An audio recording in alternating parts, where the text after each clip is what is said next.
अहम भक्त पराधीनः यः स्वतंत्र इव द्विजः। एक नगर में एक धनवान सेठ जी श्रीमद् भागवत कथा का आयोजन करा रहे थे। पंडित जी निमंत्रित किए गए, श्रीमद् भागवत कथा का शुभारंभ हुआ और कथा प्रारंभ हो गई। बड़े ही लगन के साथ में सभी भगवत कथा सुन रहे थे। नित्य नए आयोजन हो रहे थे, बड़े धूमधाम के साथ में। कभी जन्मोत्सव मनाया जा रहा है और कभी ठाकुर जी को 56 भोग लगाए जा रहे हैं। एक भोला भाला सा डाकू जिसने देखा कि भगवत कथा में इतने धूमधाम से सब आयोजन किए जा रहे हैं, तो इससे एक तात्पर्य तो निकलता है कि भाई कथा कराने वाले अच्छे दान दक्षिणा वाले व्यक्ति हैं, धन संपदा वाले व्यक्ति हैं। इनके घर में अगर एक बार डाका डाल दिया जाए तो खूब धन मिल जाएगा। ये विचार करके वो डाकू भोला भाला व्यक्ति डाका डालने के लिए सेठ जी के घर में प्रवेश कर गया, और वो भी किस समय, जब कथा चल रही थी।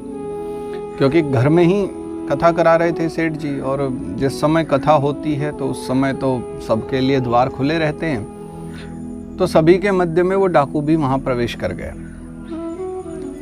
प्रवेश करने के बाद में उसने सब कथा में मन लगा रहे थे।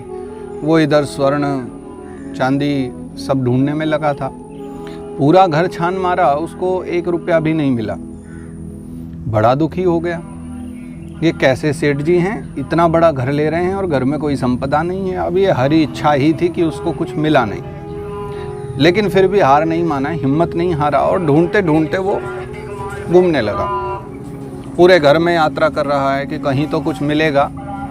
साथ ही कथा भी चल रही है, तो साउंड की जो आवाज़ें हैं वो आवाज़ें आ रही हैं, सुनाई भी दे रहा है, भगवत कथा चल रही। तो अचानक उसका ध्यान कथा की ओर गया, और कथा में नंदनंदन भगवान की लीला चरित्रों का पंडित जी गान कर रहे थे।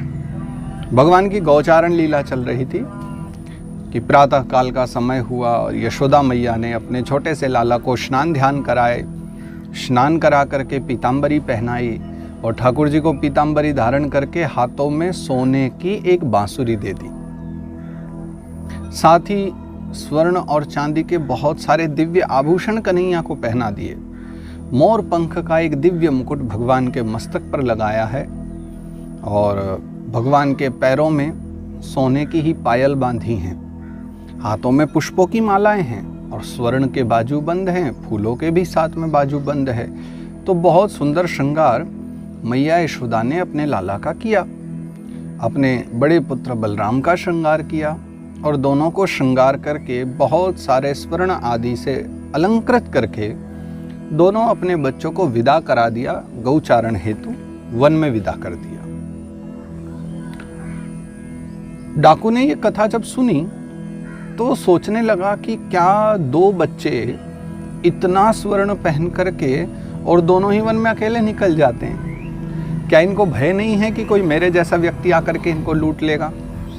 क्या ये रोज ही ऐसे जाते हैं? तो वो अपनी जो चोरी करने आया था, डाका डालने आया था, वो तो भूल बैठा और सोचा कि मैं तो इतनी मेहनत के साथ में किसी के घर में घुसता हूँ, तब थोड़ा बहुत कुछ मिल पाता है, तो क्यों ना मैं इन दोनों बच्चों को ही लूट लूँ जो इतना सारा स्वर्ण धन पहन करके घूमते रहते हैं। और वो चुपचाप बैठ करके कथा सुनने लगा।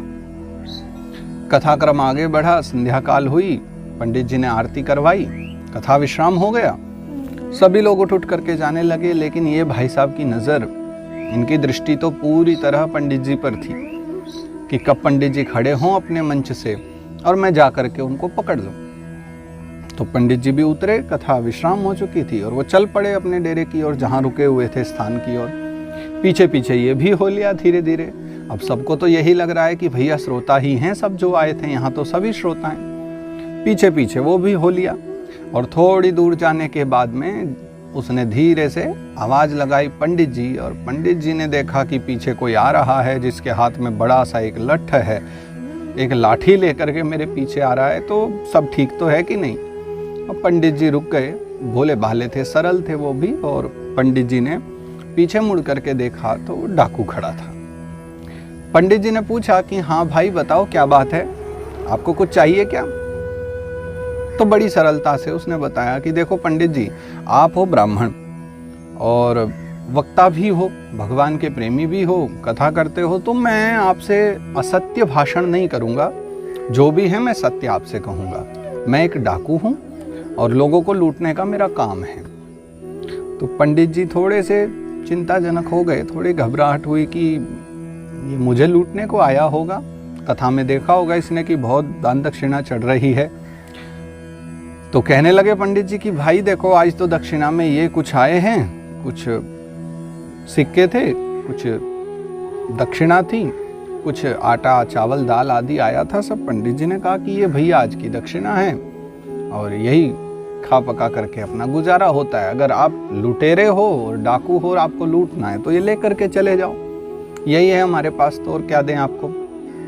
कोई स्वर्ण धन आभूषण तो वैसा कुछ हमारे पास है नहीं, कथा करते हैं, भगवान नाम की कथा गा करके गुजारा होता है। अगर ये चाहिए तो इसमें से कुछ ले जाओ। डाकू कहने लगा नहीं नहीं पंडित जी, मैं आपको लूटने नहीं आया हूँ, मैं तो आपसे कुछ जानने आया हूँ, मैं तो आपसे मिलने के लिए विशेष रूप से आया हूँ। तो पंडित जी ने कहा ठीक है, तो फिर अपना प्रयोजन बता दो, आप किस हेतु यहाँ आए हो, क्या मांगने आए हो, क्या आपके विचार हैं, उस विषय में मुझे बता दो। तो उस भोले भाले व्यक्ति ने, उस डाकू ने कहा कि पंडित जी, आपने अभी वो कथा सुनाई थी ना 2 बच्चों की, कि 2 बच्चे थे और वो उनकी माँ नित्य उन्हें बहुत सारे आभूषण पहनाती है, स्वर्ण चांदी के आभूषण पहनाती है, और उनको पहन करके वो दोनों ही अकेले गाय चराने वन को जाते हैं। और वन में जा कर के वहाँ तो कोई रहता भी नहीं, एकांत होता है। तो मैं सोच रहा हूँ कि क्यों ना पंडित जी मैं उन दोनों को ही लूट लूँ। और देखो, आप किसी को बताना मत, ये आपके और मेरे बीच की बात है। आप और मैं मिल करके उसका बंटवारा कर लेंगे, जो भी मैं लेकर के आऊँगा कुछ उसका 10-20% हिस्सा मैं आपको भी दे दूंगा। तो आप मुझे बस पता बता दो कि वो दोनों मिलेंगे कहाँ। पंडित जी बहुत मुस्कुराए और मन ही मन विचार करने लगे कि डाकू तो बन गया, परंतु हृदय कितना सरल है इसका, अपने अंतरात्मा से कितना पवित्र हृदय वाला है।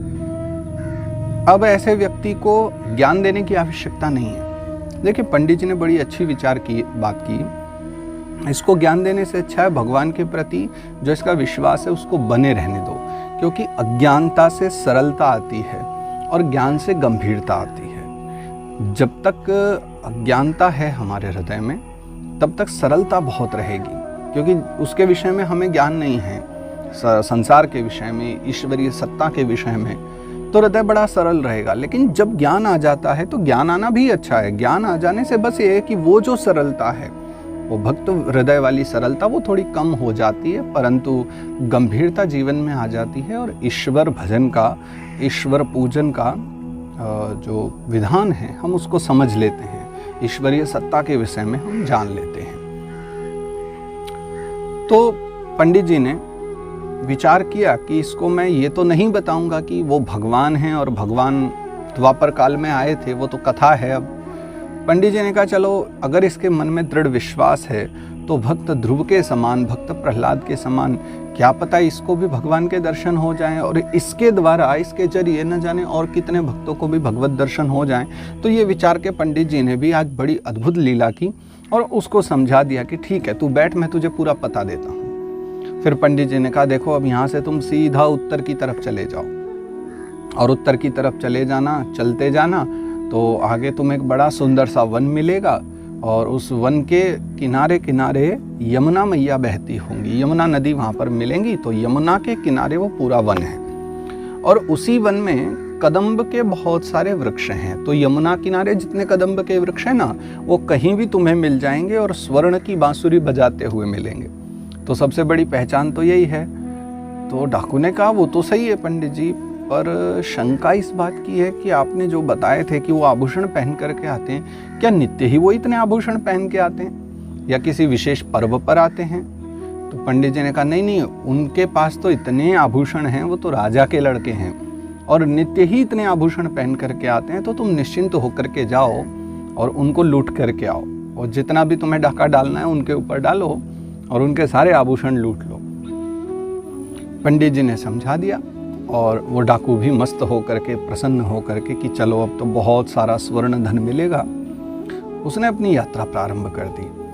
खाने के लिए कुछ सत्तू बांध लिया और चल पड़ा उत्तर दिशा की ओर। अब उत्तर दिशा तो पंडित जी ने कहा था, वो तो ऐसा मग्न होकर के चले जा रहा था, धन मिलेगा धन मिलेगा, कहाँ उत्तर कहाँ दक्षिण, बस चले जा रहा है चले जा रहा है। 2 दिन की यात्रा के पश्चात जब वो प्रातः काल उठा, तीसरे दिन रात्रि को सो गया। अब वृंदावन तो पता नहीं वो कब पहुँचेगा, तो ठाकुर जी ने लीला की, वो प्रातः काल जब तीसरे दिन उठा तो उठते ही उसको वृंदावन के दर्शन हुए। चारों ओर हरे भरे वृक्ष हैं, जंगल है और साथ ही पावन पुलिन यमुना का तट है। यमुना जी निकट ही कलकल करती मधुर ध्वनि से बह रही हैं। देख करके वो बड़ा प्रसन्न हो गया और उसको लगा कि बस यही स्थान है जो पंडित जी ने बताया था। वही बहुत सारे कदम्ब के वृक्ष हैं और हरा भरा जंगल है, यमुना नदी बह रही है, अब निश्चित ही वो यहीं कहीं होगा। और फिर वो भटकने लगा, 2-3 घंटे तक भटकता रहा, ढूंढता रहा ठाकुर जी को। और परमात्मा ने जब अपने भक्त को इतना आतुर देखा तो भगवान ने भी लीला की। अब गाय आ रही हैं। गायों की ध्वनि सुन करके वो डाकू पेड़ के ऊपर चढ़ गया और दूर से उसने देखा कि उन गायों के मध्य में श्याम सलोने वर्ण के श्री कृष्ण कन्हैया चले आ रहे हैं। दिव्य उन्होंने आभूषण पहने हुए हैं, बहुत सुंदर उनका श्रृंगार है, मोर पंख का मुकुट लगाए हैं, साथ में लकुटी लेकर के उनके दाऊ दादा भी हैं। देखते ही समझ गया वो तो कि बस यही मेरे कृष्ण कन्हैया हैं, यही वो दोनों बालक हैं जो बहुत सारा आभूषण और स्वर्ण पहन करके नित्य गौचारण के लिए आते हैं। तो प्रसन्न होकर के वो कूद पड़ा पेड़ से और दौड़े दौड़े भगवान श्री कृष्ण के निकट गया। और निकट ही जाकर के उसने जब श्री कृष्ण की छवि को देखा, वो एक तक देखता ही रह गया, निहाल हो गया कि साक्षात नारायण के उसने आज दर्शन कर लिए। हृदय उसका बड़ा ही प्रसन्न हो गया और इतना प्रसन्न हो गया कि उसके मुख से अब कुछ वाणी नहीं निकल पा रही थी। तो भगवान श्री कृष्ण ने स्वयं ही उससे वार्तालाप की कि भाई आप कौन हैं।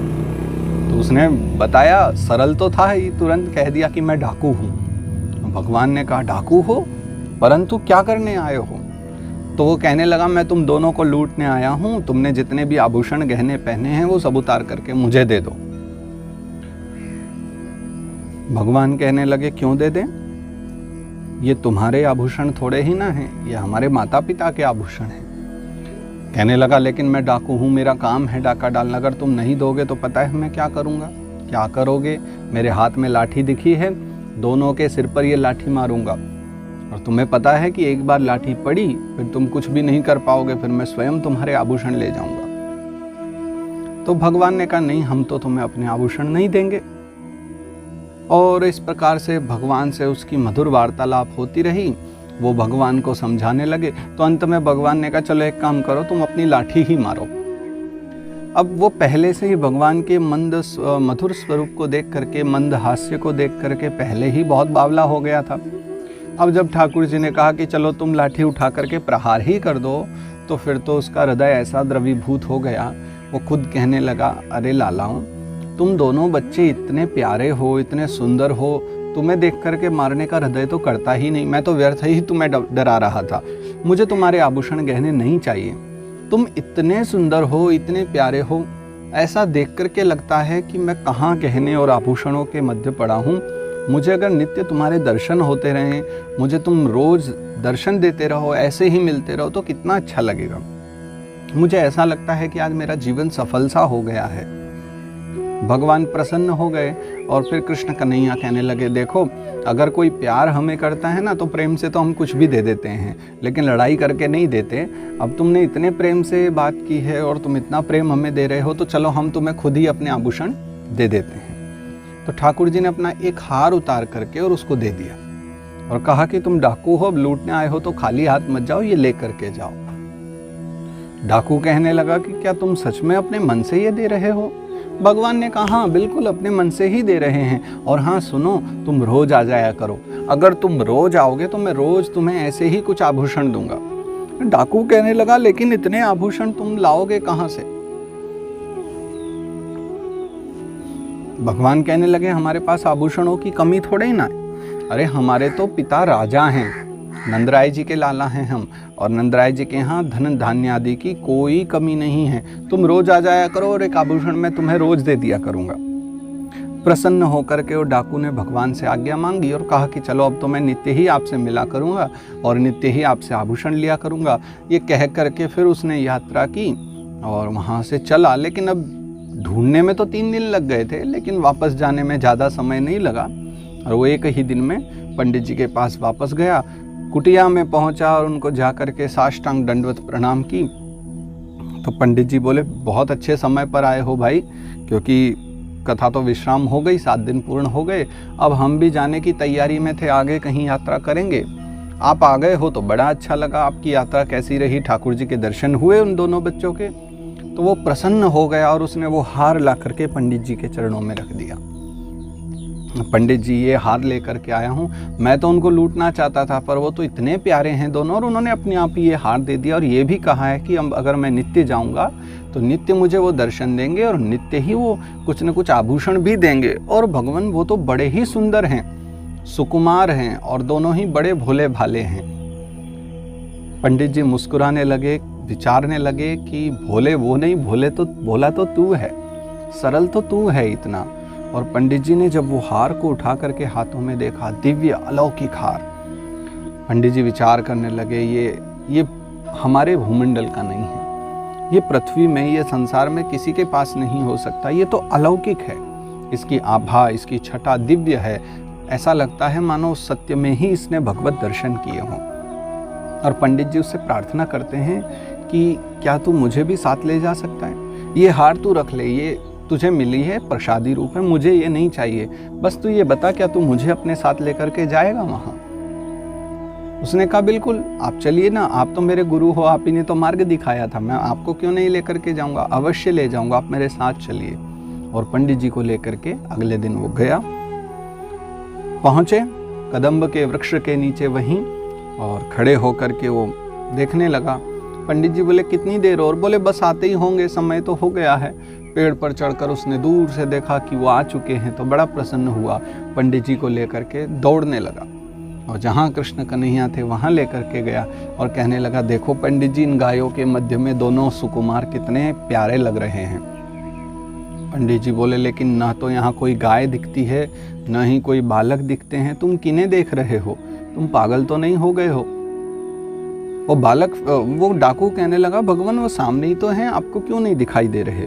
वो पंडित जी उसी समय ये बात जान गए कि जितने सौभाग्य इसके हैं उतने सौभाग्य मेरे नहीं हैं। तो पंडित जी ने उसी क्षण डाकू के पांव पकड़ लिए और कहने लगे कि तू परम भक्त है, बस एक बार तू उनको प्रार्थना कर दे कि वो मुझे दर्शन दे दें किसी प्रकार, मैं तुझसे ये प्रार्थना करता हूँ। तो डाकू ने कहा, भगवान पाँव छोड़िए, आप ब्राह्मण हैं, पंडित जी हैं, और रही बात दर्शन की तो वो दे देंगे ना, मैं अभी प्रार्थना करता हूँ। फिर डाकू गया और भगवान से मिला, कृष्ण कन्हैया को प्रणाम किया। तो कृष्ण कन्हैया ने फिर अपना एक हार उतार करके डाकू की ओर बढ़ाया कि लो तुम आ गए ना, लो आज के लिए हम तुम्हारे लिए ये हार लेकर आए हैं। तो डाकू ने तत्काल हाथ जोड़ करके प्रणाम किया और कहा कि मुझे ये हार नहीं चाहिए, बस आप दोनों इतने सुंदर हो कि आपको देखने के लिए पंडित जी की इच्छा कर रही थी, मैं उनको ले आया हूँ, पर पता नहीं ऐसा क्यों है कि आप मुझे दिख रहे हो लेकिन पंडित जी को आप नहीं दिख रहे हो, तो आप कृपा करके उनको भी एक बार दिखाई दे दो ना, ऐसे क्या चमत्कार है आपके पास में। भगवान कहने लगे कि देखो, वो जो पंडित जी हैं परम ज्ञानी हैं और उन्हें हमारे दर्शनों की क्या आवश्यकता है, और वैसे भी वो अभी हमारे दर्शन नहीं कर सकते, उनके पुण्य इतने नहीं हैं, उनके सत्कर्म अभी इतने नहीं हैं कि वो हमारा दर्शन कर सकें। तो पंडित जी को सारी बात सुना दी डाकू ने। तो पंडित जी ने फिर कहा कि नहीं, अब अगर तुम प्रार्थना करोगे तो अवश्य ही वो मुझे भी दर्शन देंगे। फिर डाकू ने बहुत प्रार्थना की भगवान को कि एक बार बस आप उनको दर्शन दे दो, देखो मेरे साथ वो इतनी दूर से आए हैं यहाँ तक वृंदावन दर्शन करने, तो आप थोड़ी सी तो कृपा मुझ पर भी करो, भक्त की लाज राख लो। तो भगवान ने फिर मन में वही विचार किया कि अहम भक्त पराधीन यस्वतंत्र इव द्विजः, अहम भक्त पराधीन, मैं तो भक्तों के अधीन हूँ, भक्त जैसा चाहें वही मुझे करना है। और भगवान ने अपने उस परम प्रिय डाकू के कल्याण हेतु और उसकी बात को मानने के लिए भगवान ने उन पूज्य पंडित जी को भी दर्शन दिए, और ठाकुर जी के दर्शन करके अद्भुत भाव से भर गए। पंडित जी भी चरणों में गिर पड़े ठाकुर जी के, उनके दर्शन किए और पुनः वहाँ से पंडित जी के साथ वो डाकू वापस आया। फिर पंडित जी ने अपने अन्य शेष जीवन में, अन्य समय में उस डाकू को भी, क्योंकि अब तो उसका पूरा जीवन बदल गया ठाकुर जी के दर्शन के बाद, फिर वो कौन है उसको जानने की इच्छा हुई, तो पंडित जी ने उस डाकू को भगवान के संपूर्ण लीला चरित्रों का श्रवण कराया। ये कथा है परम भगवत भक्त भक्तों के लिए। ईश्वरीय प्रेम पाना बहुत सरल है, ईश्वर दर्शन कठिन है। ईश्वर के दर्शन को करना थोड़ा असहज हो जाता है, कठिन हो जाता है जब हम उसको ज्ञान प्राप्त कर लेते हैं उसके विषय में। जब ईश्वर के विषय में हम जान लेते हैं, उसकी सत्ता के विषय में जान लेते हैं, तो हमें पता लग जाता है कि ये बहुत कठिन है। और हमारे हृदय में जब ये बात पहले ही बैठ जाती है कि ये बहुत कठिनता से मिलता है या असंभव ही है, तो संभवतः कभी कभी हम उसे प्राप्त ही नहीं कर पाते। परंतु जो अज्ञानी हैं, जो अभी जानते ही नहीं हैं कि ईश्वरीय सत्ता क्या वस्तु है, और उनकी सरलता के कारण ही भक्त ध्रुव जैसे 5 वर्ष की अवस्था में ठाकुर जी को पा लेते हैं। भक्त प्रहलाद जैसे भगवान को बहुत शीघ्र पा लेते हैं, क्योंकि ईश्वरीय सत्ता का उतना ज्ञान वो नहीं लेकर के चल रहे जितना हम लेकर के बैठे हुए हैं। और जब हमारे हृदय में पहले ही आ जाए कि ईश्वर को पाना तो असंभव है, कठिन है, तो वास्तविकता में वो असंभव ही हो जाता है, वो वास्तविकता में बहुत कठिन ही हो जाता है। तो सौभाग्य ये है कि भगवान की इन पावन लीला चरित्रों को श्रवण करके हम अपने मन को सरल और शुद्ध बना सकते हैं। और वल्लभाचार्य जी महाराज की वाणी के साथ में विश्राम दूं कि शुद्ध भाव प्रवोस्थाप्यो न चातुर्यम प्रयोजकम अंतर्यामी समस्तानाम भावम जानाति मानसम। शुद्ध भाव को हृदय में रख करके अगर हम आगे बढ़ें तो जीवन सफल है, कल्याणमय है। संसार के सम्मुख बुद्धि का भरपूर उपयोग करें, लेकिन जब ईश्वर के सम्मुख आ जाएं तो बुद्धि का प्रयोग करने की आवश्यकता नहीं होती। वहाँ हमारा जो भाव है, हमारा जो हृदय है, वो अगर प्रेममय होकर के भगवत चरणानुरागी हो जाए तो उतना भी हमारे जीवन के लिए श्रेष्ठ है, श्रेयस्कर है। बस अपने भाव को शुद्ध रखते हुए अपना जीवन आनंदमय बनाएं और यही भगवान से वर मांगे, ऐसी ही प्रार्थना करें। पुनः हरि चर्चा के साथ हम बैठेंगे, फिर चर्चा करेंगे। आज के लिए इतना ही, और आज प्रभु चरणों में कथा को विश्राम देते हैं। पुनः आप सबके दर्शन होंगे, पुनः आप सबसे चर्चा होगी। तब तक के लिए आप सभी को प्रणाम। जय श्री राधे।